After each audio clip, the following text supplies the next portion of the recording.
Hey, Hey. my my name is Mclinn, and welcome to the Brooklyn Report.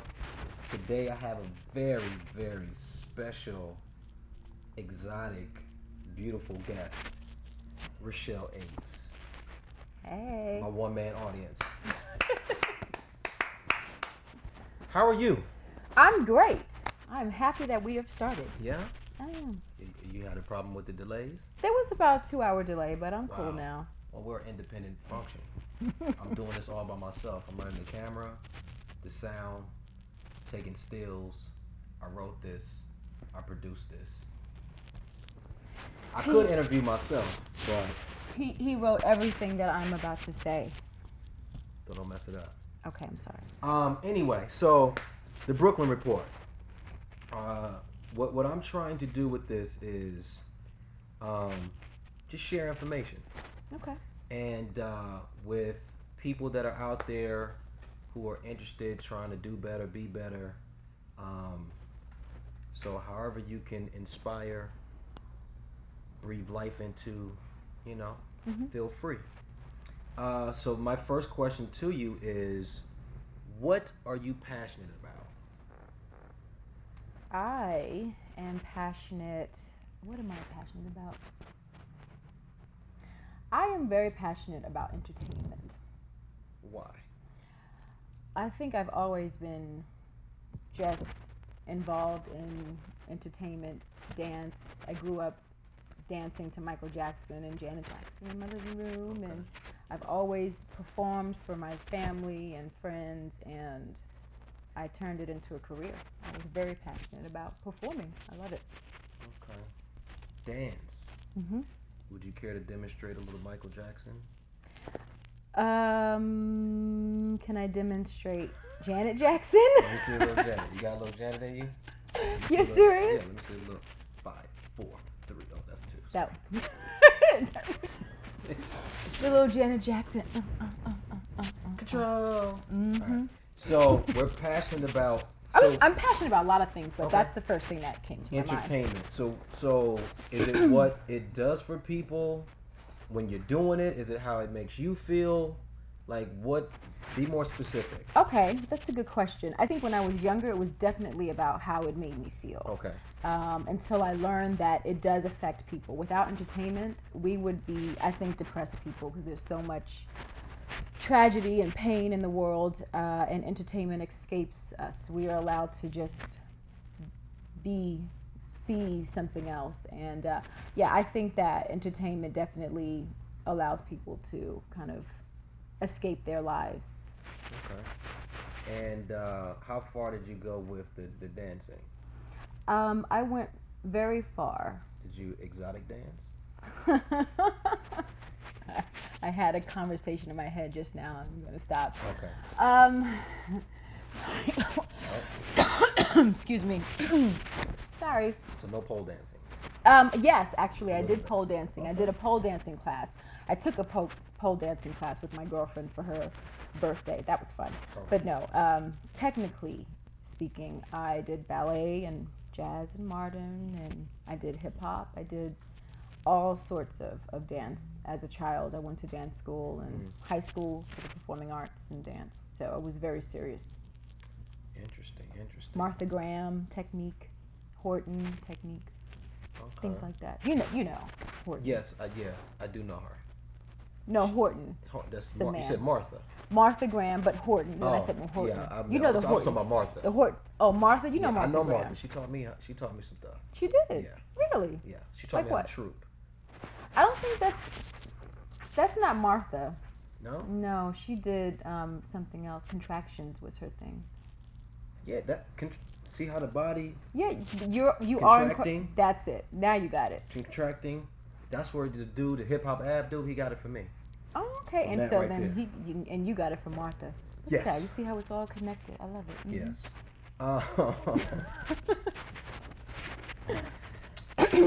What else? So we dance. We're passionate about entertainment. How would you encourage somebody that was looking to follow in your footsteps? As a dancer, entertainer, Sure. well, I would definitely suggest taking classes, focusing on themselves, perfecting their skills. If you want to dance, definitely take dance class 5 days a week, the most, at the most. And really, like I said, just honing your craft, because when it's time and somebody is asking for you to dance or do a pirouette or whatever it is, you have to be ready. You have to stay ready. Don't just get ready when it's time. Stay ready. You ain't gotta get ready. That's right. Heard it from Rochelle. And then at what point was dance not enough, and you were looking to transition? Yeah, to dance not enough.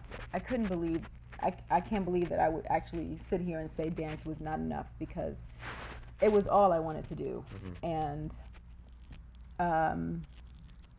I would say somewhere around maybe two or 3 years out of college, I had a professional dance career. Danced with a company called Ballet Hispanico, and then I did a Broadway show called Aida, and that's when I was introduced to other forms of entertainment, singing, acting. I never acted before that, and I was introduced to it and realized that I wasn't just passionate about dance, I was passionate about just performing. And so I started taking acting classes with some people in the show who felt that I had some skill and ability.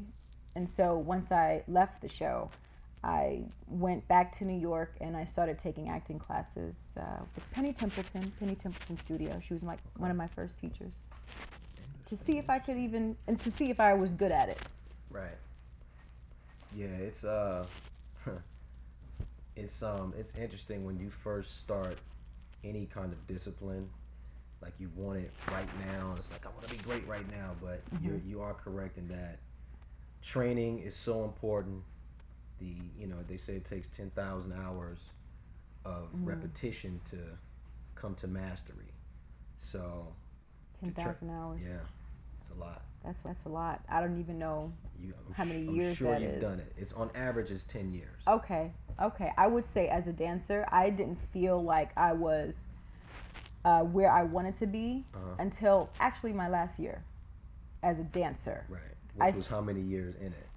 I started taking a dance class at 8, and I was about 22 when I felt like I am where I want to be. I mean, you always want to be better, but I felt good about where I was. And yeah, that's a lot of years of training.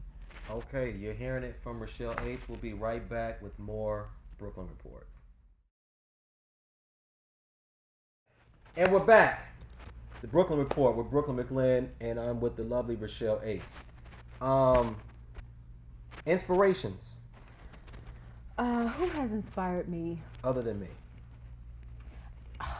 You took the words out of my mouth. Because Okay, other than you. Thank you. Because I've learned so much from you. In these 10 minutes we've been sitting here. You've been so inspiring, but other than you. Okay. Definitely my mother. Why? Because my mom, she didn't have much, and she's handicapped. Okay. And she did everything she could for me. Her life and things that she had to deal with, she dealt with it with grace and strength. She is probably the strongest woman that I know. So she's inspired me to be a strong person and to just persevere and just pull through no matter what is going on in my life, to just keep moving forward. Also, I think, who else has inspired me? I love Meryl Streep and I love Oprah. They have inspired me to be better. Oprah inspires me to be a better person. How so? She's just all about learning who you are, being a good person, connecting with people, being the best you can be in life. And I love her life classes.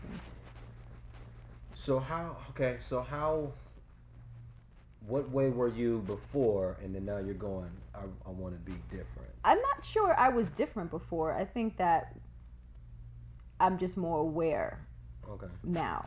You know what I mean? Aware of. I mean, I feel like I've always been a good person, but now I just feel like I'm more. What is the word that I'm looking for? There's just an intent behind it. You know what I mean? So it doesn't seem as random or coincidental, or you're setting out objectively. I'm setting out objectively Gotcha. to be a better person. I would say that growing up, I was more about self in terms of my career and putting those 10,000 hours in to be a great dancer and then to be a great actress. But now I also know that it's because God has put this gift in me to help other people. So I think I was going at it differently. I was going at it from a more, personal interest. Whereas now you're trying to be more of service to other people. Yes, exactly. It's listening to you talk about your mom. Like, I don't think, does anybody really appreciate their parents the way they should? You know what I mean? Like, I do. yeah, I think you start to appreciate them more when you get older. yeah. I didn't really think about it. Once I became a teenager, I didn't even want to hang out with my mother. It was all about my friends or a boyfriend. And then I would say for me, when she got sick is when I really started to appreciate her more. Sometimes it takes tragedies, unfortunately, before you start to appreciate people. The mortality issue comes into play. I think about my mom, and my mom she waited tables for 18 years while my dad was off doing his thing. And when I think about the things that my mom put up with, endured, within the relationship, raising, 3 boys, like, my mom is like, I can't say enough about my mother. My mom is just, you swear she just had me yesterday. You know what I mean? It's like, Mom, no, I'm not a baby anymore. She's like, but you're my baby. Well, that's what I mean. Like, my mom endured so much, and being handicapped and still going out and working and dealing with my father and all the stuff that she had to deal with. It's just, yeah, I have a great deal of respect for her now. What about your dad? Was your dad around? He was around, and then he wasn't around, and then he was around, and then he wasn't. All my life, he was there when I was a child, and then because he always struggled with drugs and alcohol, so she would kick him out. He'd come back in. It was just this terrible pattern that unfortunately just kept going and kept going. So he was there physically, but not there emotionally, mentally, for me. So answer this for me. How does that affect, in your opinion, a child growing up? Like, because I personally think the role of the father is so important. It has an influence on you, whether it's positive or negative. Like, that, that's the first man that we're supposed to love, is our father. Right.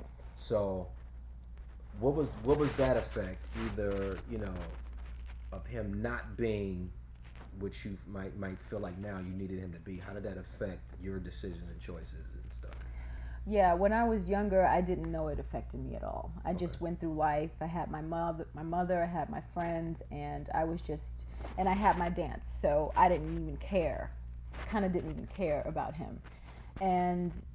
But now looking back, I can see the decisions I made, mainly with boys at the time, was because I didn't have the influence of my father. He wasn't there. He was sometimes there, but he wasn't there to tell me the right way, or to scare the boys away, or to show me that this is how a guy should treat you. He wasn't there for me. Right. So sometimes I lucked out with a good guy, and sometimes I didn't. And it took me a minute before I walked away from something. I accepted way less than I should have. Right. And obviously, looking back, it was because I didn't have that from him. Yeah, it's that always trips me out because when I think about my father and his influence on our family, you really don't know. Hmm. You know what I mean? Like most things in life are learned behaviors. It's like when I was younger, people would say to me, "Well, you should just know that." It's like, how am I supposed to know? Like who taught it to Hmm. me? Like we're just supposed to figure it out either through looking at other bad relationships or TV and images or news, gossip magazine. You know what I mean? Like, where is that? Those positive role model individuals that are supposed to sit us down and go, look, this is the most effective way, or this is a way that you can go about this, and explaining and having us understand the consequences to the actions that we're getting ready to participate in. Right. You know what I mean? It's really crazy. Uh, we'll be back with more with the Brooklyn Report and Rochelle Aytes.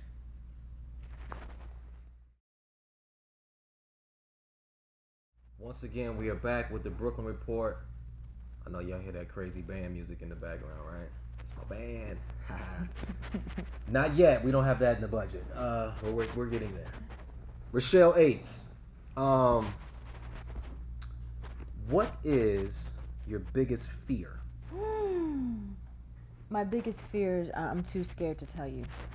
That's your biggest fear? I'm too scared. You're afraid of the question. I'm afraid of the question. The question's scary. My biggest fear is failure. Biggest fear is failure. Why? Oh no, wait. No. Or is it death? Ooh. Maybe it's death.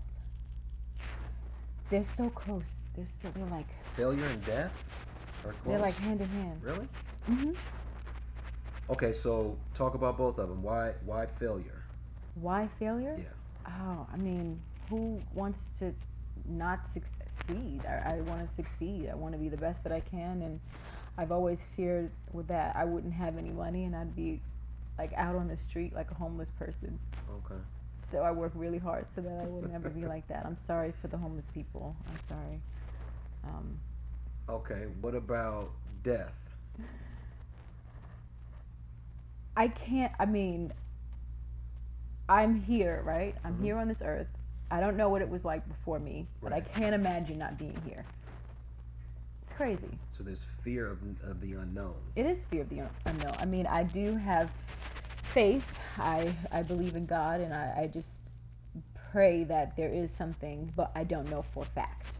Gotcha. You know, and not being here is kind of scary. Just not being here. It's interesting. I've thought about it a lot. There's actually a book that was really good. It's called Feel the Fear. Feel The Fear, FEEL. Mm-hmm. The Fear and Do It Anyway. Mm-hmm. And it's by Susan Jeffers. Because I was somebody that's, wants to get it right. It's always about right. And I was like, why do I still feel fear in certain situations? Like, I should be strong enough mentally that I can overcome, and I should not ever doubt or question, you know what I mean? And I'm reading this book, and she's like, everybody feels fear. So the difference between those that are doing and not doing is the ones that are doing, they feel the fear and they do it anyway. Yes. So she's like, fear is just basically, it's unknown. So when you don't know about something, there's, not that there's reason to fear it, but that's where the fear comes from. It's like once you have an understanding of what the thing is, the fear dissipates, it goes away. And then you don't have the fear anymore? Then you don't have the fear anymore. It's like, it's almost like, I mean, we could debate, the fear that people have between the races. And it really boils down to a lack of understanding of another person's culture or why they do what they do. And once you have an understanding of it, it's like, oh, that's just so and so. Right. You know what I mean? No, I get that, but what about like fear of pain? I don't want to be hurt. I mean, you know it's going to hurt. Well, pain is temporary. You know what I mean? Like nobody wants it, but it's a part of life. It's a part of living. It's the human experience. Like that's kind of where my beliefs fall. is I think we're creative spirits, we're energy, and we're just here having a human experience, and that's a part of the human experience is ups, downs, highs, lows, pain, success. You know what I mean? Like, because there really is none until you put your perspective onto it. Your failure could be somebody else's success. Like, you being on a series that goes 3.5 years, and you wanted that fourth for syndication, and you're like, the show was a failure. And hypothetically in your mind, somebody else could be like, shit, I was on the show for 3.5 years. Like, what are you talking? You know what I mean? So that was a success. So it really boils down to how we perceive what the thing is. But I personally don't believe in failure. Like, I don't think there is failure because you have to attempt it to even become successful at it. Like, to score a basket, you have to shoot. Which means you have to be willing to miss. Well, for me, like when I say failure too, sometimes it's okay. Let's say it's an audition. Okay. Now, fear of failing in that audition is almost like humiliation. So what does failure mean then? It depends on what we're talking about. So in this, I'm talking about embarrassment. So we're not talking about getting the job. No. Okay. No. I'm talking about failing in that room. Okay. So, but I will say I will go through with the fear. I don't stop. Right. I wouldn't be where I am if you just crawled under a rock. Right. But for example, going into an audition room when I'm not really ready or prepared as a singer, because I said that I danced on Broadway and all that. Well, auditioning for a singing role is scary. So going into a room and being horrible is a huge fear for me. That's failure. If I walk into that room and I'm not good, it's humiliating equals failure. Okay. You know what I mean? I mean, yeah. Because it boils back to what I was. It's your perception or your perspective on.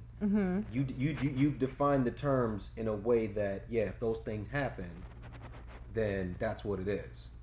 So, I or you would have to, and it's something that I'm working on in my personal life is redefining terms. Okay. Because I'm looking at things a certain way, and the universe doesn't decipher between what your intention is. It's just whatever your thought is, that's what it is. So it's like, is the glass half empty or is it half full? So it's like, I'm trying to rework my perspective on some things to look at it differently because I believe that will change the outcome of it. So failure to me is not, like I said, it doesn't exist. Like, to go in a room and bomb an audition. That's what I mean by fail. Right. But to me, that's not a failure because... Well, it's failure to me. That's what I'm saying, which goes back to how you define the term. Yeah. But the fact that you feel it and you do it anyway is really the crust of it. Like, that's the most important thing, is that you're not succumbing to the fear. And we are back once again with the Brooklyn Report. I'm your host, Mclinn, and my very special guest, Rochelle Aytes, in the house. If you could talk to 10-year-old you, like, what would you say? Knowing everything that you know now, accomplishment, heartaches, successes, like just everything, your life experience, what would you say to 10-year-old you to try to prepare her for life? Oh my goodness. Gosh. 10-year-old me. I'm taking you deep into the ocean. Yeah, you are. This is not Oprah. I don't want to cry. You don't need to, unless you want to. You don't want to. Oh, okay. Let me think. 10-year-old me.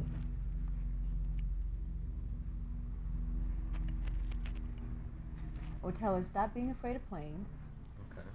Okay. Let me say, really. I would, one, tell her to work hard. But see, now I'm confused. To do to be different than maybe I am now, or just to warn, like. You're asking me? Yeah. Like if I could talk to 10-year-old me, like I would tell me that anything is possible. I would tell me that. Well, she knew that. Yeah, I didn't. Okay, let me think. My 10-year-old me was very fearless. Okay. You know, I went after whatever it is that I wanted. Okay. Ignorant of the world and all the negativity that was out there. So, I think it would be more on relationships. I might talk to her and tell her to trust herself, trust her instincts, her gut.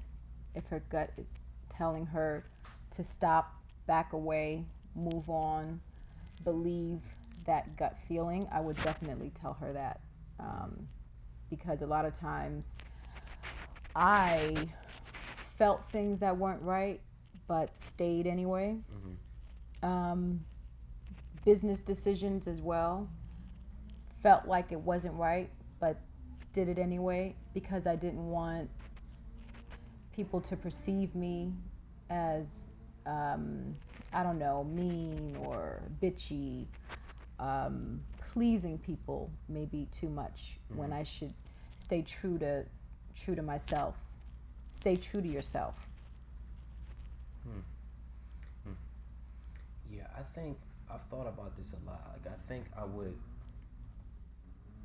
would want to tell myself about value. And my value as a person is not tied to what other people think. You know what I mean? Mm-hmm. Like, so as a child, you know, like I remember not trying out for something and not getting it, and feeling like something was wrong with me as a person, as opposed to somebody just had a different thing that they wanted to do, or a different choice, or they preferred something else. Like, it doesn't take away from who I am because you didn't get it. Right. You know what I mean? Not feeling less than, feeling not good enough. You know, if a parent says you should be more like your brother, like instantly that can leave a kid feeling like, well, the way I am is not good enough. Yeah. So I would explain that to myself, because that would alleviate a lot of disappointments, and a lot of it was self-inflicted. It was what you were telling yourself. Yeah, it's a lot of times people aren't intentionally trying to make you fit. Some people do, but most people aren't. You know what I mean? So a lot of it was, something must be wrong with me if this is not happening. You know what I mean? Or this person doesn't like me, or I didn't get this job, or you know what I mean? It's like, so I would definitely break that down to myself, because that's the most important thing that I try to pass on to kids as they coming up. If somebody out there is looking to do what you do, you know, they are in whatever field, but just be successful, what are some words of encouragement that you would give? If someone out there wants to be in the industry, or a dancer, performer, whatever it is, one, like I said earlier, you need to really hone in your skills, be in classes, focus in on what you want in life. Also, stay out the partying, the networking. It's okay to a degree, but it's not as important as what you have to offer. What you have to offer to that craft, to that job. They want to see the best. And so I think that's most important. And believe in yourself. Determination, hard work is very important. Determination. Yeah. Well, there you have it.